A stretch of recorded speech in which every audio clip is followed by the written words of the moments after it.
Our message has always been the same: getting people back into the solution process, getting government smaller, leaner, and more nimble, but empowering people to be part of the solution. So we've always been what the people need, trying to create jobs and getting private industry into jobs, from mining, from grazing, to our forests, all those different things we've been trying to do, and it's been people's ideas that we've been representing and trying to get done.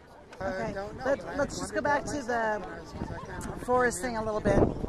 And you do have legislation in place, right, that you're introducing? Absolutely. We've introduced it. We've got 27 original co-sponsors from 20 different states.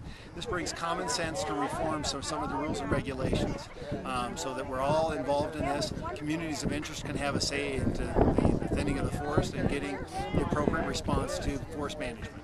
And pretty much what you've been told and what we understand is that if we can get those forests thinned, then the forest fires can be reduced in catastrophic levels. Absolutely. What we're seeing is most of these forests should be about 60 trees per acre. They're over 600 per acre. And when fires get into the crowns of the trees, that's why you get these explosive fires. But what you do is when you start to thin this forest and you get grazing in here, the cattle produce revenues for our educational process. The thinning of the forest actually does as well. To give you an example, in the Wallow fire last year, it cost us almost $400 million to fight that fire. And yet we lost $2.5 billion, and that's with a B, billion dollars worth of board feet of lumber. Think of what that could have done to our educational process going back into those funds. That's why we have to have a reward of thinning our forests, getting people back to work, and being part of the stewardship of our natural resources.